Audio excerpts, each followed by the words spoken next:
Assalomu alaykum, hurmatli tomoshabinlar. Bugungi ma'lumot ayniqsa 25 yoshdan oshganlar, pensiya yoshiga yaqinlashayotganlar. Hozir pensiya olayotganlar va ota-onasining pensiya masalasiga befarq bo'lmagan har bir inson uchun juda muhim. 15 sentyabrdan keyingi o'zgarishlar haqida ko'pchilik eshitdi. Lekin eng xavflisi shuki, odamlar bu yangiliklarni noto'g'ri tushunib, kerakli hujjatni vaqtida topshirmay qo'yishi yoki o'ziga tegishli pulni talab qilmay yurishi mumkin. Men bugun oddiy tilda tushuntirib beraman. Oldin qanday edi? Endi nima o'zgarmoqda? Kimlar xavotir olishi kerak? Kimlar esa vahimaga tushmasligi kerak? Videoni oxirigacha ko'ring, chunki men amaliy qadamlarni ham aytaman. Qayerga borish kerak? Qanday hujjatlarni yig'ish kerak? Arizada nimalarni yozish kerak? Hozirning o'zida kanalga obuna bo'ling, videoga like bosing. Chunki bu ma'lumot sizning oilangizdagi kamida bitta insonning pensiya taqdiriga bevosita ta'sir qilishi mumkin. Pensiya masalasida eng katta muammo shuki, ko'pchilik odamlar pensiyani faqat yoshga yetganda tayinlanadigan oddiy to'lov deb o'ylaydi. Aslida pensiya miqdori bir nechta omilga bog'liq. Ish staji, rasmiy ishlagan davrlar, ish haqi bo'yicha ma'lumotlar, imtiyozli davrlar, bola parvarishi, harbiy xizmat, nogironlik holati, boquvchisini yo'qotganlik, hujjatlarning to'g'ri rasmiylashtirilgani va bazadagi ma'lumotlarning to'liq kiritilgani. Oldin ko'p ishlar qog'oz hujjatlar asosida yuritilar edi. Odam mehnat daftarchasini, ish haqi ma'lumotnomasini, arxivdan olingan spravkani ko'tarib yurardi. Bir korxona yopilgan bo'lsa, uning arxivini topish kerak bo'lardi. Bir ish joyida buyruq raqami noto'g'ri yozilgan bo'lsa, odam yillab ovora bo'lardi. Ayniqsa Sovet davrida yoki 90-yillarda ishlagan insonlar uchun bu masala juda og'ir bo'lgan. Chunki korxona nomi o'zgargan, boshqa tashkilotga qo'shilgan, arxiv boshqa tumanga topshirilgan yoki umuman hujjatlari tartibsiz saqlangan bo'lishi mumkin. Endi asosiy o'zgarish shundaki, davlat organlari pensiya masalasida ma'lumotlarni ko'proq elektron bazalar orqali solishtirishga, fuqarodan ortiqcha hujjat talab qilmaslikka va pensiya tayinlash yoki qayta hisoblash jarayonini aniqroq nazorat qilishga o'tmoqda. Deputatlar muhokama qilgan va qo'llab-quvvatlagan o'zgarishlarning asosiy mazmuni ham shu. Pensionerning taqdiri faqat bitta qog'ozga yoki bir xodimning subyektiv qaroriga bog'lanib qolmasligi kerak. Lekin men bitta narsani alohida aytaman. O'zgarish bor degani hamma odamga avtomatik ravishda katta pul qo'shiladi degani emas. Shuningdek, o'zgarish bor degani hammaning pensiyasi kamayadi degani ham emas. Har bir holat alohida ko'riladi. Kimning bazadagi ma'lumotlari to'liq bo'lsa, u odam uchun jarayon osonlashadi. Kimning staji yoki maoshi bo'yicha ma'lumotlar yetishmasa, u odam hozirdan harakat qilishi kerak. Oldingi tartibda fuqarolar ko'pincha o'z huquqini o'zi isbotlashga majbur bo'lardi. Masalan, odam 1985 yildan 1994 yilgacha zavodda ishlagan. Mehnat daftarchasida yozuv bor, lekin muhr xira, buyruq raqami to'liq ko'rinmaydi yoki korxona nomi keyin o'zgargan. Pensiya jamg'armasida esa bu davrni tasdiqlash uchun arxiv ma'lumoti so'raladi. Fuqaro arxivga boradi, arxivda javob kechikadi, ba'zan ma'lumot topilmaydi.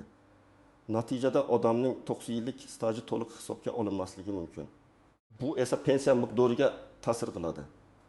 Endi esa maqsad shuki, davlat idoralari o'zaro ma'lumot almashishi kerak. Fuqaro bir idoradan ikkinchi idoraga yugurib yurmasligi kerak. Agar soliq bandlik arxiv hadi yo'q, pensiya jamg'armasi, bank va boshqa tizimlarda ma'lumot mavjud bo'lsa, ularni elektron ravishda tekshirish imkoniyati kengayadi. Bu oddiy odam uchun nimani anglatadi? Bu shuni anglatadiki, sizdan avvalgidek har bir qog'ozni topib kelish talab qilinmasligi mumkin, lekin sizning shaxsiy ma'lumotlaringiz to'g'ri kiritilgan bo'lishi shart.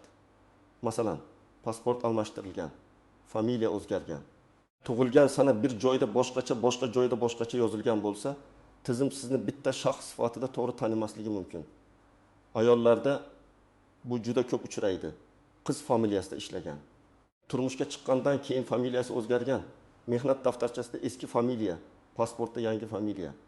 Agar nikoh guvohnomasi yoki familiya o'zgargani tasdiqlovchi hujjat bo'lmasa, stajni bog'lashda muammo chiqishi mumkin. Asosiy o'zgarishlardan yana biri shuki, pensiya faqat tayinlangan kuni bilan tugab qoladigan masala emas. Qayta hisoblash, qo'shimcha stajni kiritish, noto'g'ri hisoblangan davrni tuzatish, nogironlik guruhi o'zgarganda to'lovni qayta ko'rib chiqish, boquvchisini yo'qotganlik, pensiyasi bo'yicha huquqlarni aniqlash kabi jarayonlar ham muhim. Ko'pchilik odamlar bir marta pensiya tayinlansa, endi uni o'zgartirib bo'lmaydi deb o'ylaydi. Bu noto'g'ri. Agar yangi hujjat topilsa, oldin hisobga olinmagan staj tasdiqlansa yoki ma'lumot bazada xato bo'lsa, qayta murojaat qilish mumkin. Birinchi navbatda 45 yoshdan 65 yoshgacha bo'lganlar diqqatli bo'lishi kerak.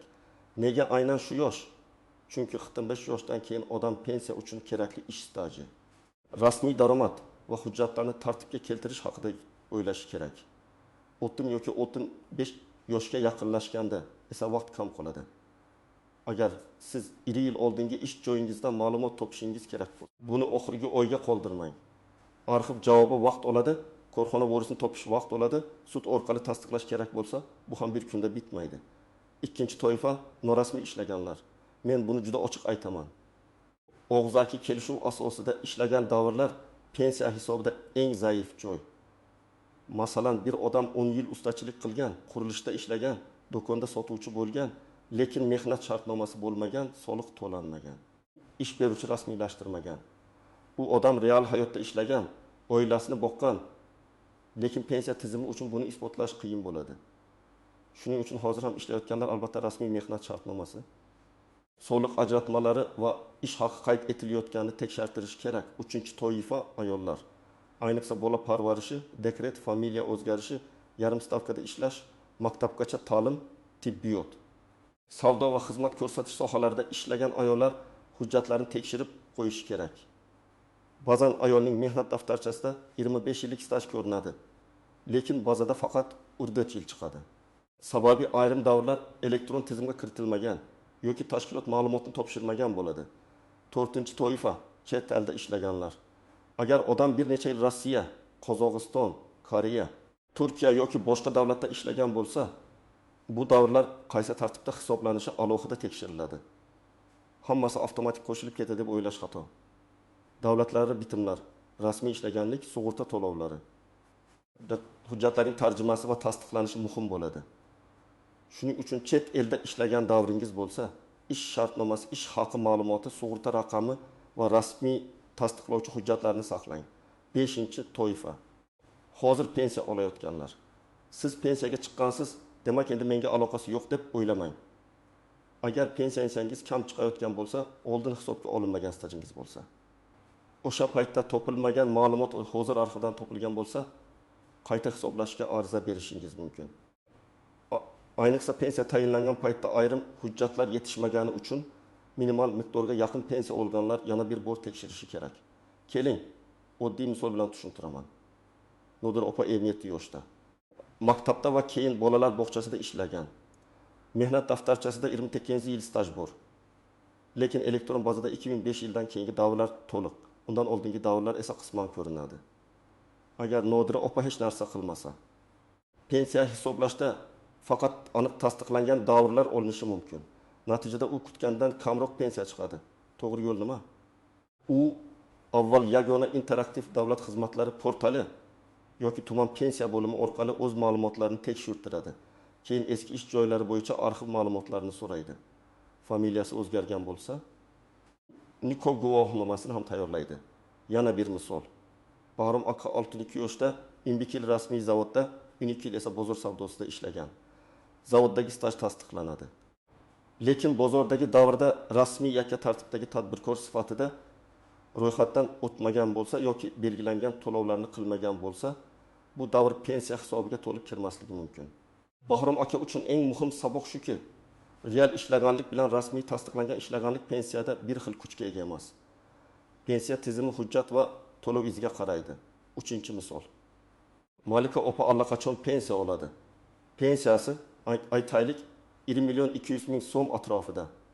U yaqinda eski korxonasining arxivida 1997-1938 yillardagi ish haqi ma'lumotlari topilganini bildi.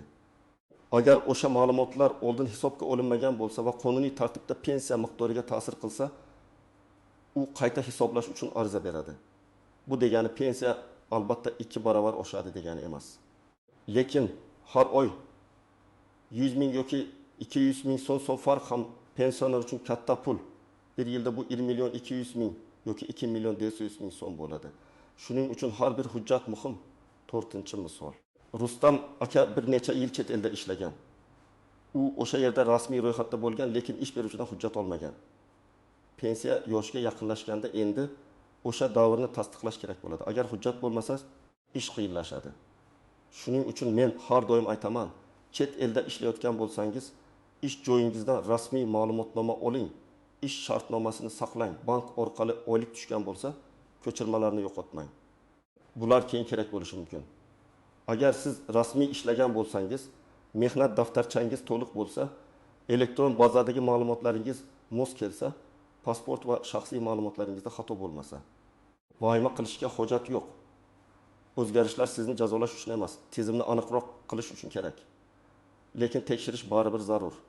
Chunki eng intizomli odamda ham texnik xato bo'lishi mumkin.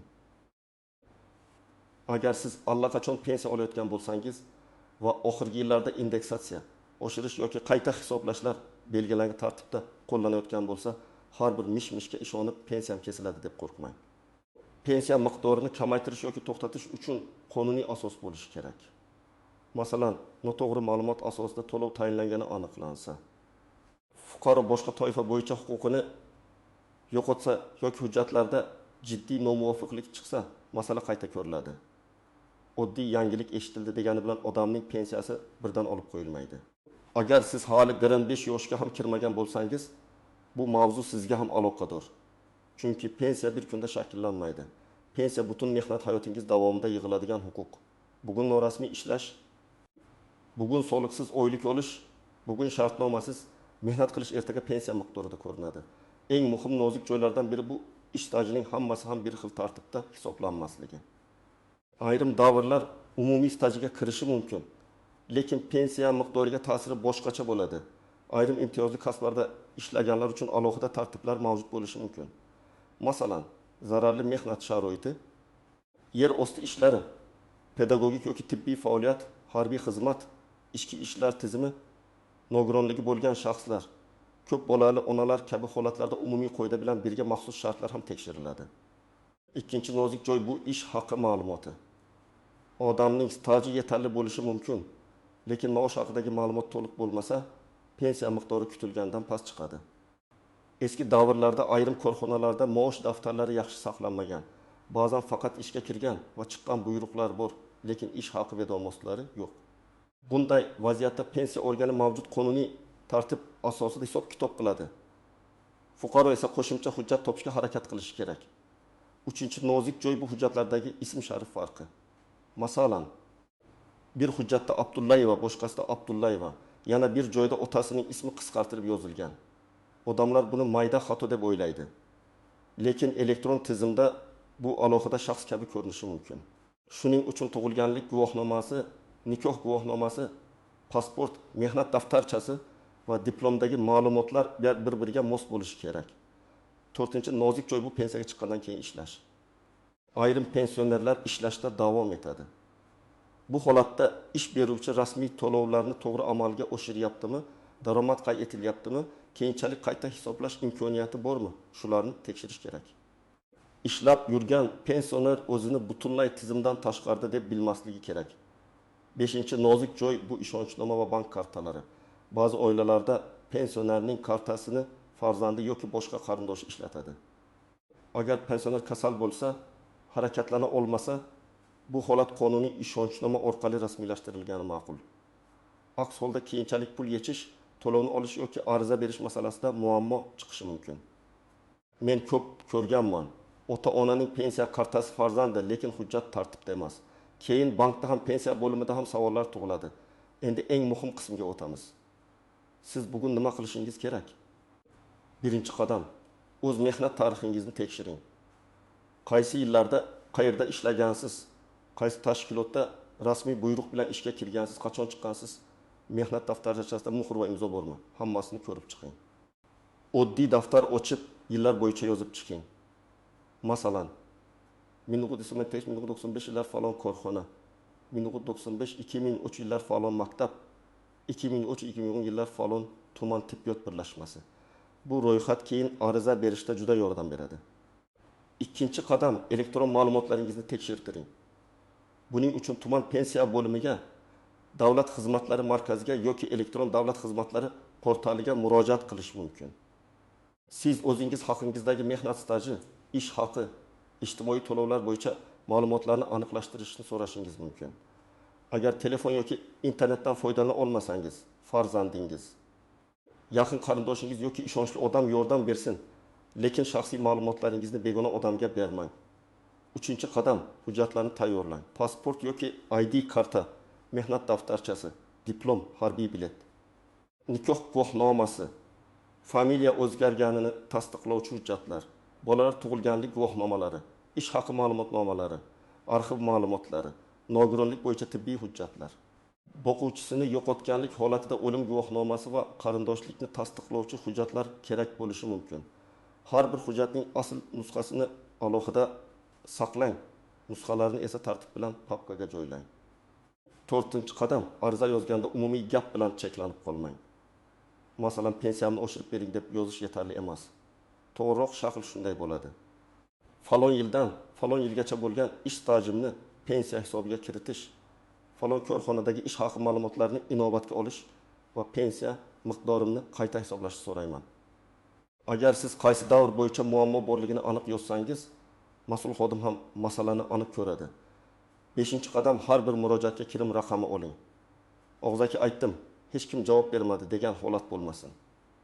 Ariza topshirsangiz, qabul qilingan sanasi, raqami, kim qabul qilgani qayd etilsin. Elektron yuborsangiz, murojaat raqamini saqlang. Javob kelmasa yoki javob tushunarsiz bo'ldi, yuqori turuvchi organlarga yoki qonuniy tartibda shikoyat qilish mumkin. 6-qadam, arxiv bilan ishlashni kechiktirmang. Eski korxona yopilgan bo'lsa, uning hujjatlari qaysi arxivga topshirilganini aniqlash kerak. Ba'zan tuman arxivi, viloyat arxivi yoki tashkilotning huquqiy vorisi ma'lumot beradi. Arxivga murojaatda ish joyining to'liq nomi, taxminiy ishlagan yillaringiz, lavozimingiz, eski familiyangiz bo'lsa, o'sha familiyangiz ham ko'rsatiladi. 7-qadam, agar hujjat topilmasa, darhol qo'l siltamang. Ayrim holatlarda ish stajini boshqa dalillar bilan tasdiqlash tartibi bo'lishi mumkin. Guvohlar, sud tartibi, arxivning hujjat yo'qligi haqidagi javobi, boshqa tashkilotlardan olingan ma'lumotlar masalani hal qilishga yordam berishi mumkin. Lekin bu murakkab jarayon. Shuning uchun bunday vaziyatda huquqshunos yoki tajribali mutaxassis bilan maslahatlashgan ma'qul. 8-qadam, hozir ishlayotgan bo'lsangiz, ish beruvchingizdan rasmiylikni talab qiling. Oylik konverti berilsa. Bugun ko'proq pul olayotgandek tuyulishi mumkin, lekin ertaga pensiyada yutqazishingiz mumkin. Mehnat shartnomangiz bormi? Lavozimingiz to'g'ri yozilganmi? Ish haqi to'liq ko'rsatilganmi? Soliq va ijtimoiy to'lovlar qilinyaptimi? Bularni bilishga haqqingiz bor. 9-qadam, pensioner yaqinlaringizning hujjatlarini tekshiring. Ko'p ota-onalar davlat idoralariga borishni istamaydi. Shu ham yetadi deb yuradi. Lekin farzand sifatida siz ularning pensiyasi to'g'ri hisoblanganmi? Eski stajlari kiritilganmi?